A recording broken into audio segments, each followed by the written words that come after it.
Gossipnista here, your one and only source into the real lives of New Yorkers and what it's like to live in New York City. So is it all glitz and glamour? Where do you start? What should you know? And who am I? I'll tell you everything you need to know, and you'll thank me for it. XOXO Gossipnista.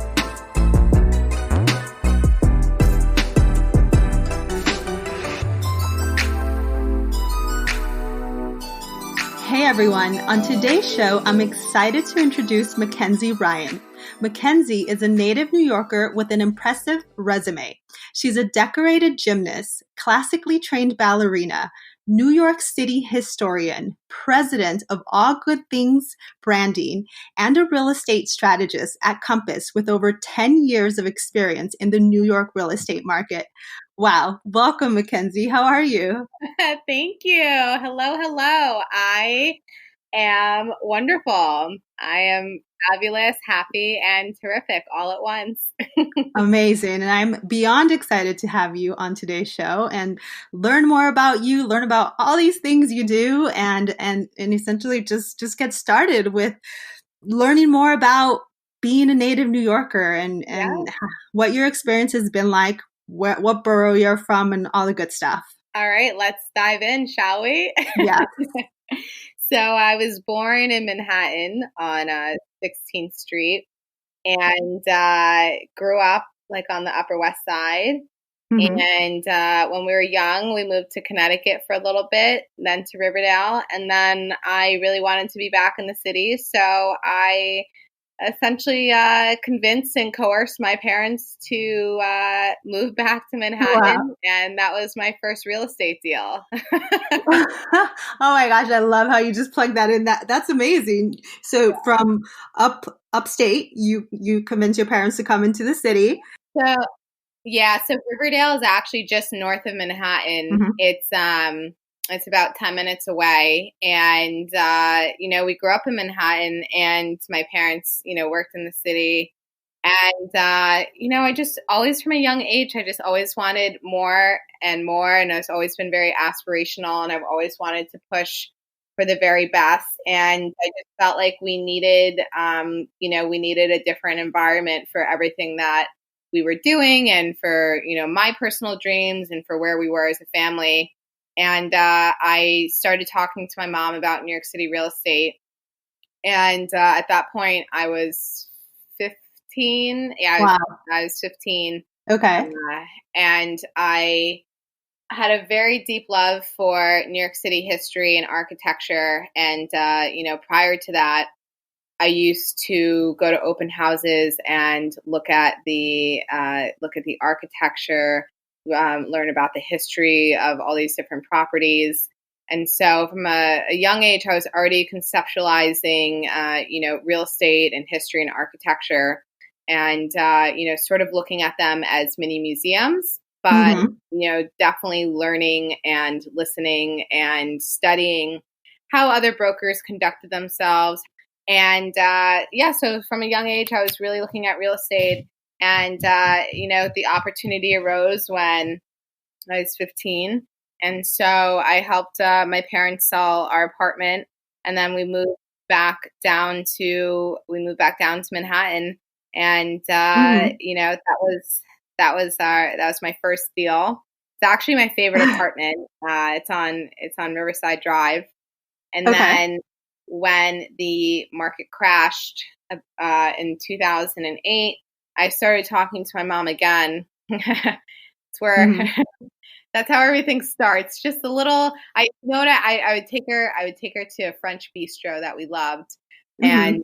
and just start having conversations. And I started talking about how we should take advantage of the market and the fact that the real estate market was collapsing and that we could really find a special apartment and investment and a ton of space for not a ton of money. So, I mean, how did you even know all this at such a young age? Where did you get this mentality? I'm a very observant person and I really listen a lot and I watch. I'm a very visual learner. Mm-hmm. And I am someone who likes to listen before I speak. So oftentimes in meetings or in big groups. I truly just enjoy listening to the conversation, collecting what it is I, want to gather. And then I'm essentially tooled to, go and present something. So if I watch something, and I think this definitely comes from my days as a ballerina and gymnast, but learning a routine, I would just watch something and then I had to, basically memorize it and do it myself. So being able to have that early start in real estate and, seeing what other brokers were doing and getting an understanding for the business visually, I was able to then, take that, make my own, kind of make my own, business around those early ideas and, research, read, educate myself on real estate, and then start talking to people about it. So from a from a young age, I've been wheeling and dealing in real estate, and so I worked with my parents to find a great apartment. And so my first deal was a 4-bedroom, 3-bathroom, pre-war condo on West End, and we bought it for $1,800,000 in 2009. And in 2013, I turned around and sold it for $1 million more. And wow, that's a nice profit. Yeah, so that's what I do. I see things. I see things in a big picture. I have a great instinct for it. And if people listen, they make a lot of money. And if they, have their own ideas, then that's fine too. But, I really have a strong instinct for this type of investment and this type of long-term purchase. And so that's, it's very happy to, push my family forward financially and also, bring us further as a family. I think that's something that's very important to me. And I take that to all my clients. I treat them as though they're my first deal in 2009 and I want to make them a lot of money. Exactly. That's what everyone wants, right? Yes. And so what I'm hearing is at a very young age, you developed this, love for the market essentially. And you were out there looking at open houses and the architect of buildings. I mean, did your parents, they weren't in real estate? My family has always been involved in real estate, going back to my grandfather, but I was not really connected. It's hard because when you say, "Oh yeah, my family's in real estate," most people assume like, "Oh yeah, so you got your start through your family." My family was in real estate, which was great exposure in terms of like they flipped homes, they would renovate, but not in the sense of anyone worked in a brokerage when I was getting into real estate myself. So my entrance into real estate is essentially entirely separate from what my family did, and it's a little different. And I mean, being a gymnast and a ballerina and a New York historian, I mean, you've had so much discipline your whole life growing up. How has that, related into the real estate business or tied in a little, or tell us a bit about that? Well, I spent every day from the time I was 4 years old, either training as a gymnast or dancing as a ballerina. And I love both truly with all of my heart. And the type of discipline that I have actually allows me to be more free as a person. And it's funny to like say out loud that I didn't really have much of a childhood because I have such fond memories of growing up. But in the sense of, leaving school and going to, play with your friends outside or going on play dates, I didn't have any of that. And I went straight from school to either training, like either practice as a gymnast or to ballet school. And both programs that I did are some of the very best in the city and in the world.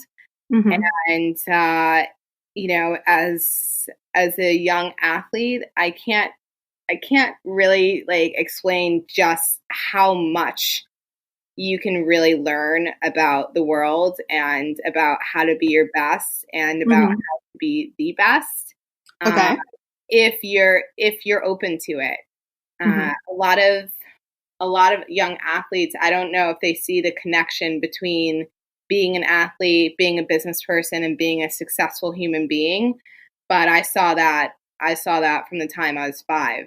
And Wow. so I essentially started working towards this greater dream of being the best at everything that I do from Mm-hmm. a very young age, which is probably a large portion of my success today and why Right. I've been able to combine so many different kind of passions that I have Mm-hmm. to one kind of conglomerate successful machine, if that makes sense.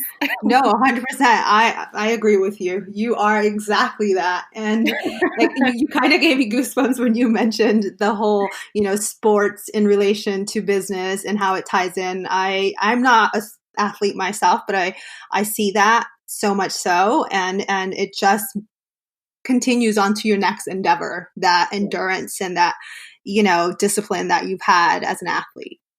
Yeah, and it was very intense. I mean, even all summer all summer I trained in dance.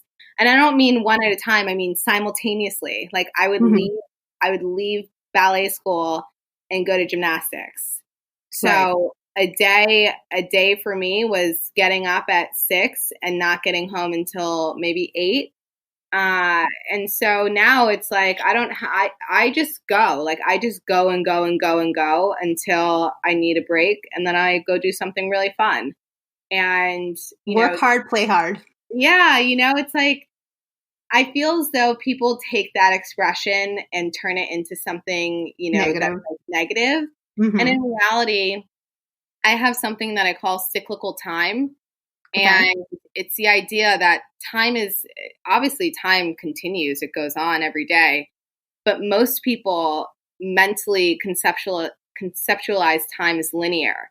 And so they have a start and a stop to whatever it is they're doing. And once they're done doing that one thing, they're tapped out. Me, Hmm. I I look at Monday. So take Monday for example. Hmm. Most people like demonize Monday. They're like, I hate Monday. I have to go to work. It's so blah blah blah. Hmm.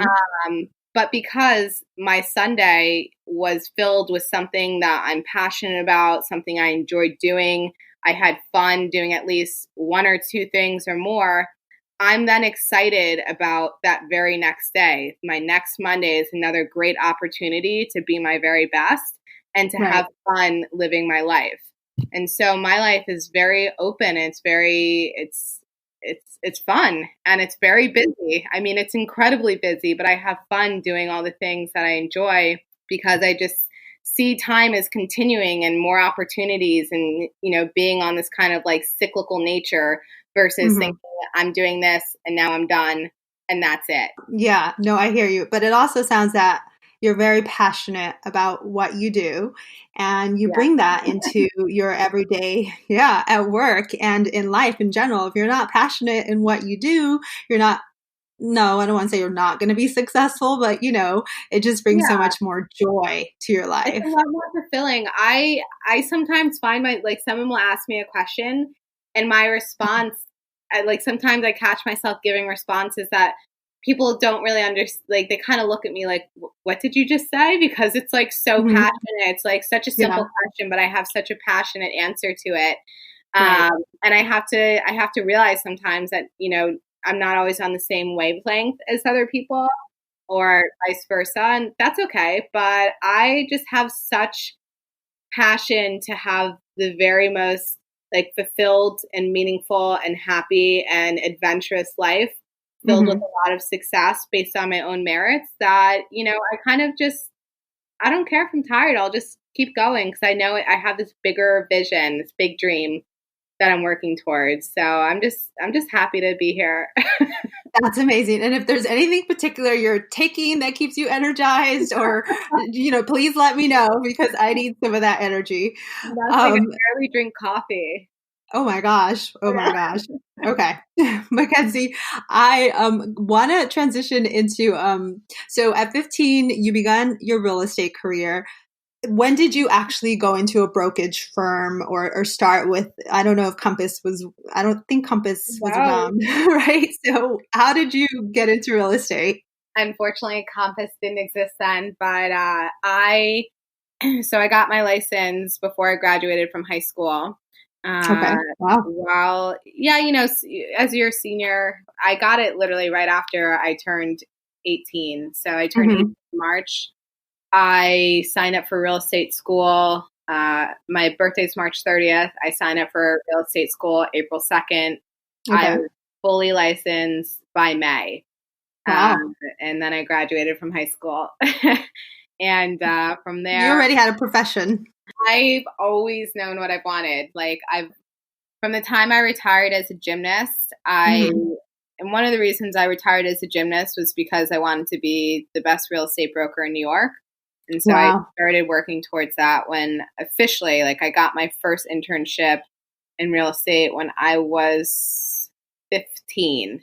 Okay. And I reached out. I responded to a bunch of ads on Craigslist. People looking for real estate interns. And I went down to Soho one day and I met with a broker named Beth who worked in commercial real estate, and she gave me an internship and I got to work. And so yeah, from that very time, I always knew I wanted to be, basically an Olympian in real estate. And so I got licensed when I was 18. I started selling real estate that very day. No way. Oh my goodness. Do you remember your first sale ever? Oh, I mean, your first sale was your parents' house, right? Yeah, that was my first one. Let's see, my first deal after that was in the East Village. The address was 37 and a half East 7th Street. Oh my gosh, you remember? Yeah. That's awesome. It was so exciting. I took my whole family to dinner afterwards on the Upper West Side. It was not that I made that much money, but I was like, still, it was such a proud moment. I'd looked at all these different restaurants to go to.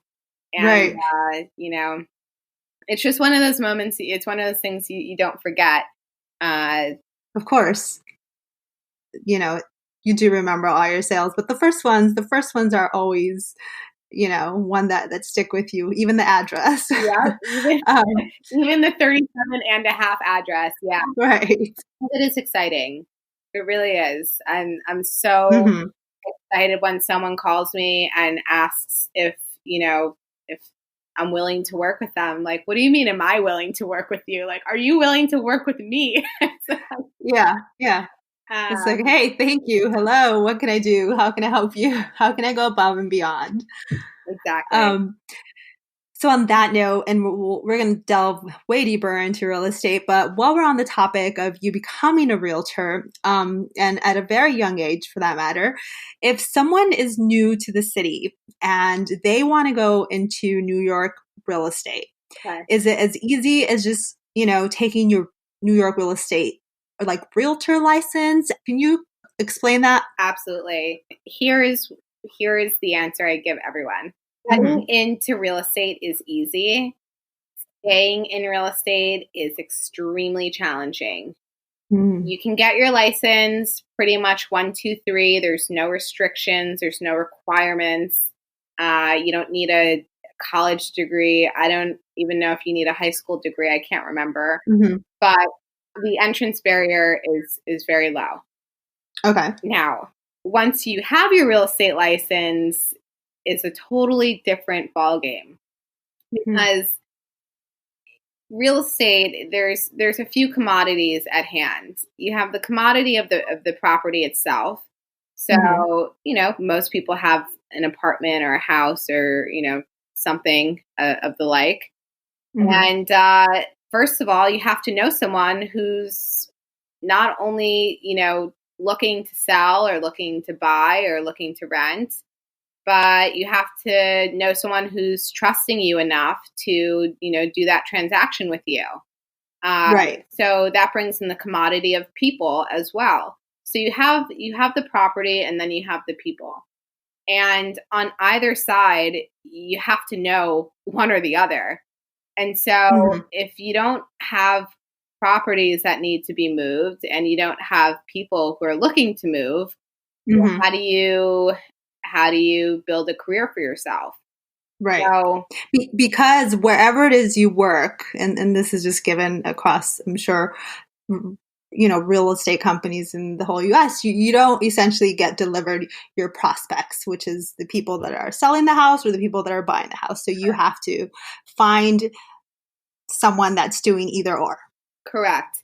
In most scenarios, you are not handed leads. There are some newer brokerages who have a lot of technology behind them that deliver leads. But even with those leads, they're not relationships. So there's no saying that anyone is going to stay with you or close a deal with you. I think the best businesses are run on referrals, relationships, and marketing.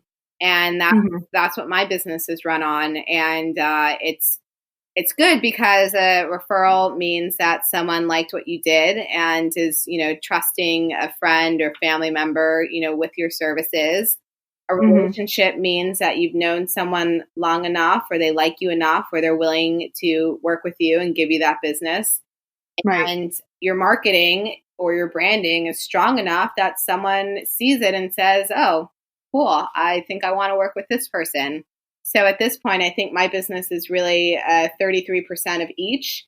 And it's a really great balance to have. It's a really great balance to have. I'm super, super grateful for it. And you're great at it. I've seen the listings that you have. I see the work that you do in all the areas that you mentioned, and that's exactly one of the reasons I'm like, I must speak with McKenzie. Yeah, it's not easy though. To your original question, honestly, it feels a little weird saying this, but I would not openly recommend that most people get into real estate in Manhattan unless they either have the relationships.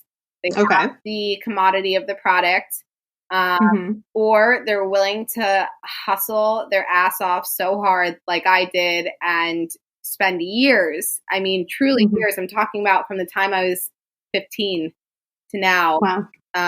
My career has not always looked the way it does. I mean, this has taken a momentous amount of work and a lot of time and struggle. And you have to be ready to not make any money. And there are certain times when you don't make anything. You either need to be creative enough to figure it out. You need to be financially savvy enough to get through it. Or you have to really hustle as hard as you can. And the combination of the three is how I got here. Because I'm not supported or backed by anyone or anything of that nature. I know it's convenient for a lot of people to like look in on someone's life and, think, oh, must have someone's credit card or, must have like savings or, someone must pay for. But the reality is I've really done this all on my own. And there've been times when it hasn't been easy and it's been, a little scary.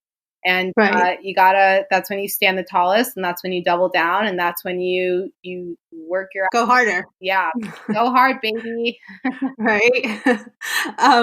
So you kind of, I think, may have answered the question that I had next. So, but in all that you just mentioned, what has been your biggest lesson learned in the real estate market? Is it that it's harder than what people may think? What would you say? My biggest lesson is to never doubt yourself. The only I've been wrong 3 times in my life. And I mean like actually wrong in the sense that like I should have gone the opposite direction. Not wrong like, oh, that was a stupid decision. One of them is doubting myself and, considering like giving up. part of it was like external circumstances, and those were weighing in on me so heavy that I felt like, maybe I, should do something else. And I had never been more wrong in thinking that, because what I was doing was absolutely correct. It Mm-hmm. took more time than I really was patient for. And Okay. so, if you really believe that you're going to be the best, and I wholeheartedly believe that, then you cannot doubt yourself, and you almost need to put blinders on Mm-hmm. and not look to the right and not look to the left, because if you do, you will get distracted and you'll trip yourself up. And my mom always told me as a young girl, sometimes you just have to put your head down and work. And that is what I did. And since I stopped doubting myself, which I didn't do for long, I just had Okay. doubts. I just had doubts about whether I was actually going to like really make it. Mm-hmm. Once I let all of that go, and I let it go within one day. Like I decided, like, this is it. Wow. Okay. Um, yeah, once I let that all go in one day, I my life changed, and it's led me to the biggest run in my career, and it's just going to keep going. It's just starting. I mean, Yeah. you're so young. You have so much to go. That is so amazing. You keep giving me goosebumps here, Mackenzie, with the inspiration that you're giving us. No, yeah, of course. With that, tell me what New York City historian is and how has that maybe helped in the real estate market for you? Can you explain that a little bit? Yeah, absolutely. So I mentioned to you I got into New York City history when I was in middle school. We had a history class on it, and I majored in history, and I wrote my Oh, wow. thesis on the evolution of New York City real estate, and basically how we got to a bustling metropolis with skyscrapers and $100 million properties in a city or in a land that started as a forest. Right. You're not joking when you said you were in it from the beginning. I mean, Yeah, okay. I take it way back. So having that incredible knowledge of New York's landscape from Mhm. 1600, even a little bit earlier, I actually looked at the topography of Manhattan itself and how it was a land of valleys and streams and canals and brooks. And New York actually had just as wild of an ecosystem as not as Yellowstone National Park. And Mhm. so going that far back into anything's history really can make you an expert when Mhm. you're starting to talk about the valuable one of its most valuable aspects, which is the land in New York, Mhm. and helping people understand why New York is so valuable, because we have so little land to build on, and yet we keep finding more space. So the history of New York is probably one of my greatest selling points when I'm, talking with prospective buyers and prospective sellers, because I'm not just talking to you about the apartment or the property itself. I'm talking Mhm. to you about the history of the neighborhood. I'm talking to you about Manhattan. I'm talking to you about the development of the area itself, and where it Mhm. started, where it is, where it's headed, and why that particular land is so valuable. And so having an understanding of, this skyscraper this used to be a farm, and next to it used to be a brook, and beyond that was Trinity Church's. Well, Trinity Church still owns a massive swath of Manhattan, but even having that understanding that the tallest building in New York was once a church. Okay. Yeah, you're really able to dive into why a product or why a property is so valuable. And Right. I paint that picture for people not to sell something, um, but because I really find it fascinating, and I love talking about where New York came from, and why we are where we are, and why I'm selling these properties. And so I do it because I get to talk about history, and because my competitive side as a gymnast gets to, sell things at a high price, and I get to win deals for clients, and my ballerina side gets to be elegant while showing things and producing like beautiful products. So that's really how I conceptualize my role as a real estate agent in New York, and history really is the driving force behind what I do. Wow.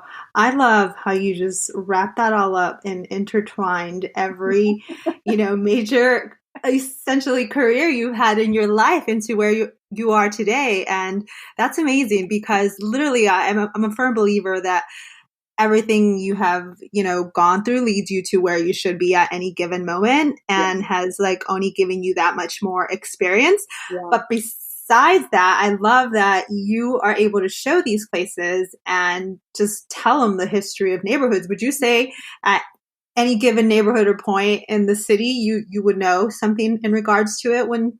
Definitely. Really? Definitely. Wow. Yeah. I am a child of New York. I am not particular to any neighborhood or any borough. I really dive in. I read a lot. I read a lot. I write a lot. And above all, I love getting lost in Manhattan. Yes. I love to explore. I love to just walk around for hours. I mean, I'll walk.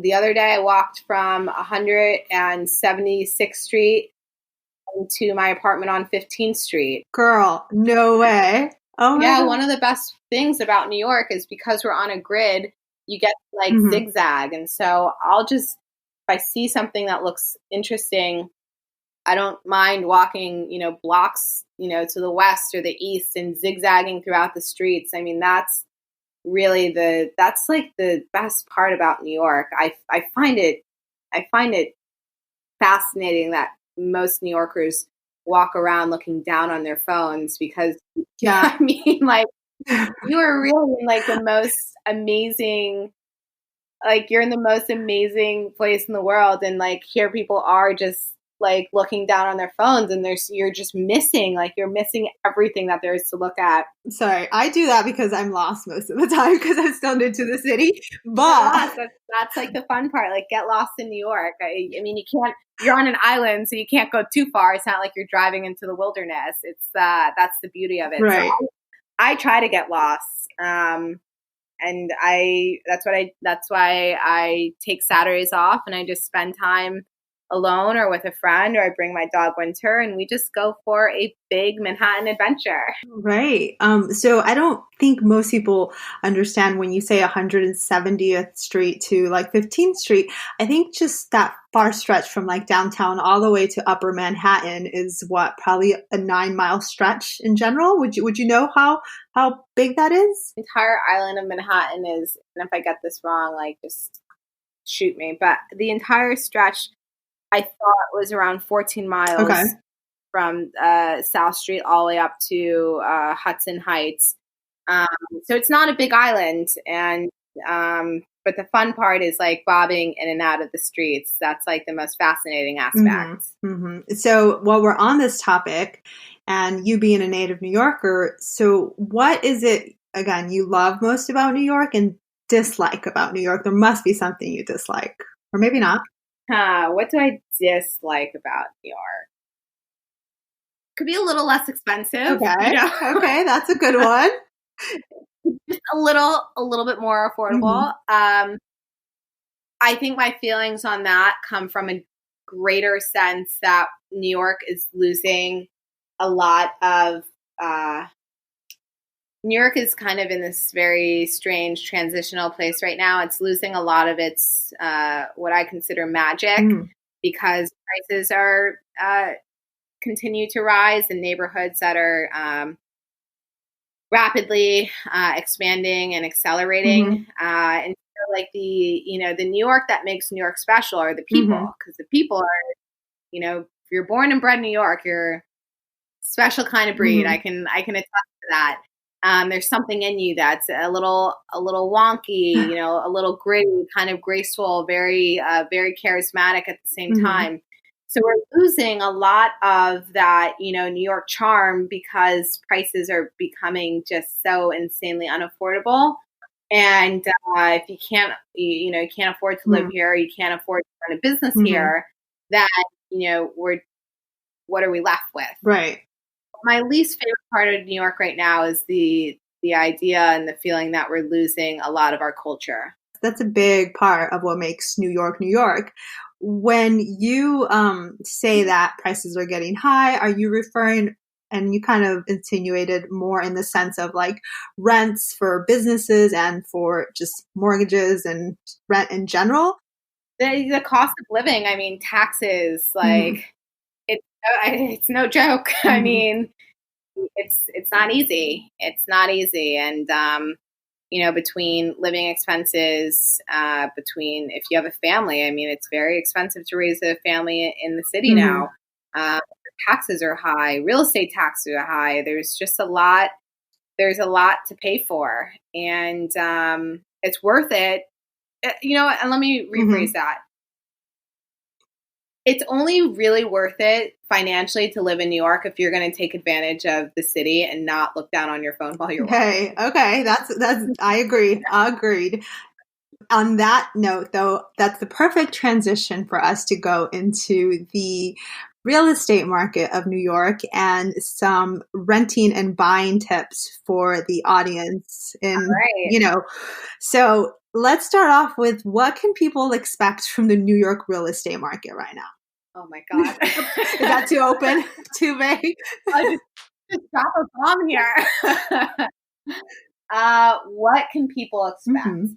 Here's what you should be looking. I'm just going to answer this question as I see it. Okay. Here is what you should be looking to do in the New York City real estate market right now. You should think about how I thought about real estate in 2009 and seeing expansive opportunity to get ahead in life. And when I say expansive opportunity to get ahead in life, I mean really expansive. There are few times when there is so much incredible inventory and so much credit and low interest rates and people willing to negotiate. I would say far beyond 2009 because there's very limited credit and a lot of banks weren't lending. So you had to get creative. You either had to have cash or you had to go private financing. Right. If you're not taking advantage of this real estate market, you really are missing a huge opportunity to move your life ahead financially and like freedom wise. Like you should be buying. Yeah. You should be buying something big. And I don't mean in the sense of like big expensive or big in size. You should be getting the absolute best apartment that you possibly can for your circumstances right now. Okay. I like that. And so what can people expect price-wise in New York? I mean, what would you say is just the overall, just average of an apartment in New York or where, I mean, honestly, like you want to be pre-approved for your purchase if you're going to use the bank. But I wouldn't even, I'm just going to be honest, like I'm sure some people may feel differently about this. I wouldn't even look at a price tag and take it that seriously because there's so much flexibility in our market. If you're looking, like, let's say your price point is $500,000, I would look up to like $600,000 and see what you can get. Because I have clients who are bidding and who are getting great deals. And on the sell side, I have buyers who are bidding and we're giving them good deals. So it's not like this like crazy apocalyptic doom. It's just that you gotta be tough and you gotta get in there. And now is the time to get in there, like literally right now. And in regards to if you're getting a loan, there's a lot of things one must be approved for. What are some of those things that they look for in New York to get approval to potentially buy a home? Well, you want to have a job. That's a great start. Yes. That's number one. So employment. You want to have employment. You want to have a steady job, meaning steady you've been there for a good amount of time. You want to have cash in the bank. You want to have good credit. good credit, ideally over 700, ideally over 750. But again, like I got to be honest, I see pre-approvals and I know, people's finances, like banks are lending, like they're really lending. So I almost feel silly, like talking about requirements as if it's super important. I really think people need to take a step back and, not use so many objections to, why they might not be able to do something. And I would go ahead and say, try, because if you have a job, if you have decent credit, if you have, some money in the bank, then go get pre-approved. Okay. Really try and do it. And you can also always get like a gift from a friend or a family member. And a gift is a financial term, meaning an amount of money that's being given for the purchase of a certain property. So even if you don't have the down payment, there's interest-only loans. There's so many options right now. And I feel like a lot of people are like letting this idea of there being some great recession get in the way of them not seizing this incredible opportunity. But people need to like wake up and like start buying some property. Okay. And in regards to the 500 to 600,000 you said earlier, is that even possible in Manhattan? Yeah, there's oh my God, there's a lot of inventory. I mean, you can live in Midtown East for 400,000. You can live on the Lower East Side for 500,000. You could live in Chelsea for 600,000. You can live uptown in I almost sold my sister a 1,000 square foot, 1 bedroom facing the river with a dining room, a massive living room, a huge bathroom, a formal kitchen for $605,000. Wow. Like there is so much, and unfortunately someone outbid us. Oh my goodness. But that was such a great apartment. Hi, Drew. I'm just going to give her a shout out on the airwaves. So much great inventory. I always say you need to be ready to do the legwork, know? You gotta hit you gotta pound the pavement a little bit. Okay. But in regards to, let's transition a little into the renting aspect, because is New York not actually more of a renter's market than it is a buyer's market? Would you agree or disagree? I would disagree. Really? Okay. I would disagree because you're throwing your money out the window when you're renting in New York. It's not like you're renting for reasonable amounts. I mean, as a rental, you get probably as little space as possible for the highest premium as any landlord can squeeze out of you. And, one of the reasons people rent in New York is because there's like this fear that they aren't able to afford buying. And that's just for the most part. Obviously, everyone has their own circumstance, but honestly, it's largely incorrect. It's largely incorrect. I think renting in New York is a temporary. It should be a temporary portion of your residency while living here. But really, if you're, and this is something that I really focus on with my clients. One of the reasons I call myself a real estate strategist and advisor is because I start working with people really early. Like I start working with them out of college. And if they choose to kind of sign on and stay with me throughout the years, then they're able to make the right real estate moves over their tenancy in New York or in Brooklyn or in Queens, wherever they are. You should always be looking for the next great deal.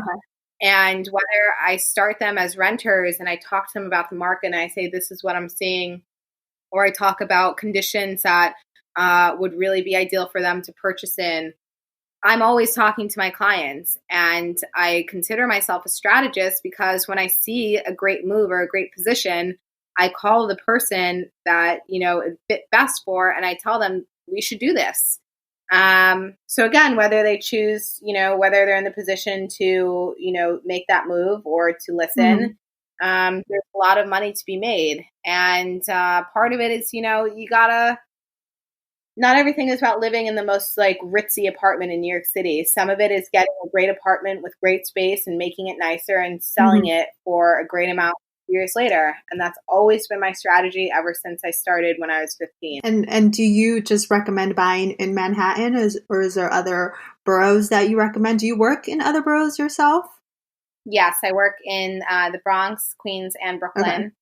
I really make my recommendations based on the property and where I think it can perform in 5 to 7 years. Love it.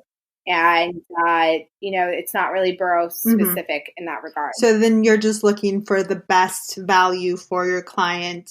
The best of the best for the very least. I love that. Diving real briefly into, renting in NYC. Yeah. I 100% agree and believe in buying. Otherwise, you're just, kind of just throwing your money out the door. But there is a lot of people that are coming into New York, maybe not being able to buy right away, and they have to dive into this whole market of renting, which is one of the big hassles ever in New York City. So I guess some true or false questions that the New York rental market is extremely competitive. Yes, that is true. It's more competitive in the summer when there are more people moving here. It's also competitive. Okay, yes. As I go through all the factors, true. It is competitive. So what factors are you going through, McKenzie? Well, it's more competitive when people are moving here, like after college, or, a lot of people get job offers, in the summer or starting for September. So it's very competitive around those times. Start looking at like lower price points. Of course, like it's more competitive. In higher price points, it's not as competitive because, at that higher price point, most people are probably buying. So you're looking to spend like $8,000 on a rental. Well, you can also definitely afford a down payment on something. So it kind of shifts. There's a shift in that sense. And, it's definitely more competitive when you're looking at like roommate situations, because a lot of people are, because that's the least expensive way to live in Manhattan if you're living with someone. And I had this question in regards to the requirements also that someone must have for renting an apartment in New York. And there's quite a bit of them. Can you run through those? Yes.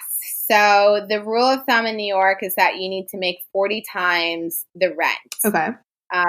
So if the rent is $2,000, which that's very low in New York, you need to be making $80,000 in your annual salary. You need to have a letter of employment that shows that. You need to have bank statements that show your income and that you have the ability to actually pay that rent, and you need to have pay stubs. So those are like the most basic.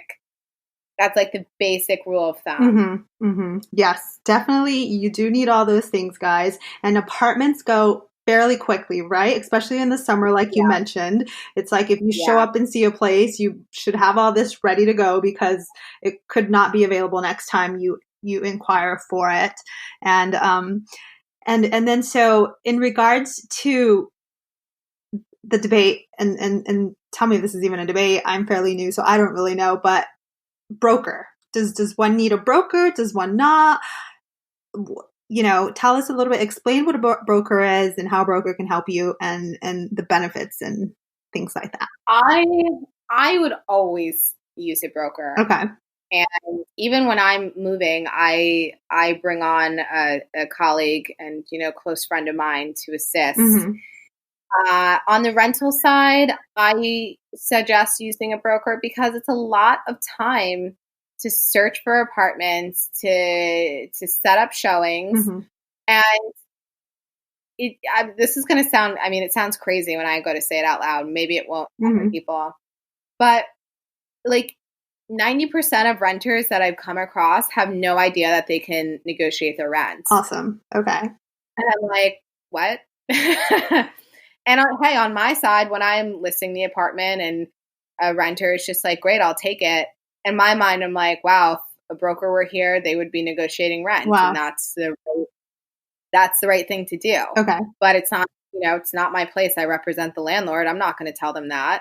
So it like strikes me because a lot of renters and a lot of buyers too, they think they're getting a better deal if they don't use a broker. When in reality, if you use a broker, like we know all the ins and outs, we know the prices, like we know the flexibility, we know the neighborhood, we know what things went for. So like it always shocks me. I mean, it like literally always shocks me when someone's like, "Oh, if I use a broker, I'll get a better deal." No, it's just the exact opposite. On the buy side, using a broker is totally free.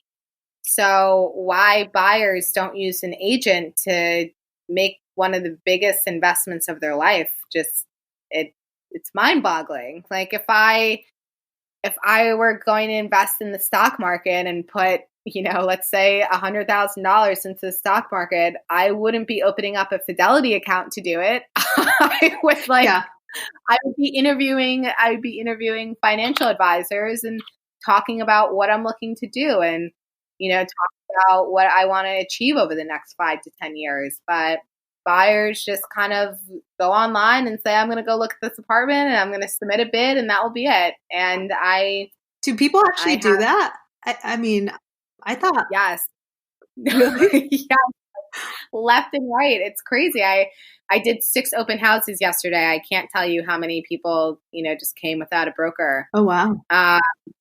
Yeah, it's a little bit shocking. I don't understand it, but I've been on the other side when I'm going to sell something and someone says, I bought this without a broker and I probably overpaid and I didn't ask all the right questions and I didn't get all the facts. And yeah, I see it. I see it from both sides. Wow.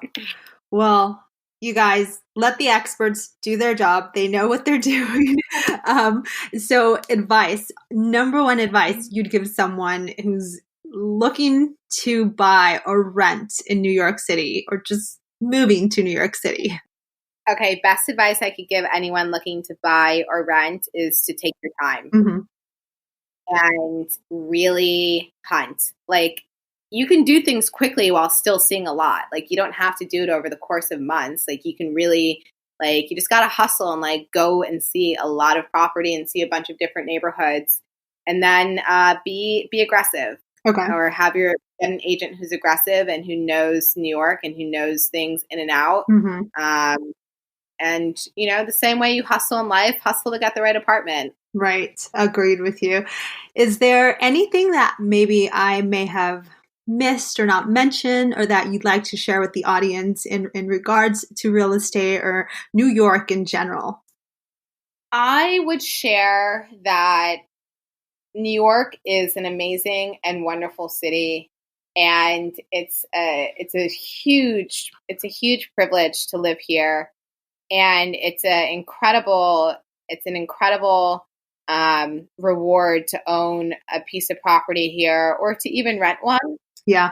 And so if you are going to make this investment to either own or rent in New York, just take advantage of the amazingness all around you and, take advantage of the architecture, take advantage of the history, take advantage of the parks, take advantage of all the restaurants and Broadway plays and you should be a lifelong explorer in Manhattan if you're going to move here. So that is my best advice for anyone looking to buy or rent in Manhattan. I love it. You know what the expression is, if you can make it in New York, you can make it anywhere. And that's right. And that's where we'll leave it. McKenzie, tell the audience where they can find you if they have real estate questions or want to follow you. What's the best place to find you? The best place is on Instagram, which is McKenzie, McKenzie_Ryan, RYAN. Or if you go to Compass, you can find my page there as well. And I have a lot of press coming out, like a lot. So right after this, I'm doing a little shoot for Forbes. What? So you can find me in Forbes. Wait, you didn't drop that news here? Excuse me, Mackenzie. Did you want to keep that a secret or share a little teaser? No, it's no secret. This will be my second time in Forbes in a year. Congratulations. Yeah, coming soon. You guys keep an eye out for all these amazing things coming out regarding McKenzie and the work she does. I am so grateful to have had you on today's show. Thank you for sharing your passion and knowledge and, just being the best that a native New Yorker can be. You're like a quintessential New Yorker in my eyes.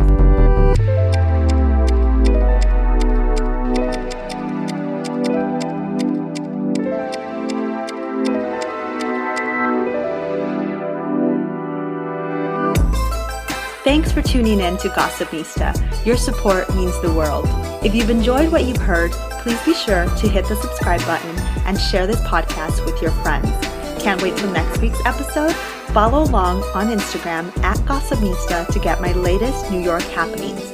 But if you live and breathe New York City like I do and want even more, go to our website at gossipnista.com, explore, and subscribe to our newsletter to get insider tips first. Lastly, if you have any questions and or scoop on the city, you can email me at gossipnista@gmail.com. Until next time, you know you love me. XOXO Gossipnista.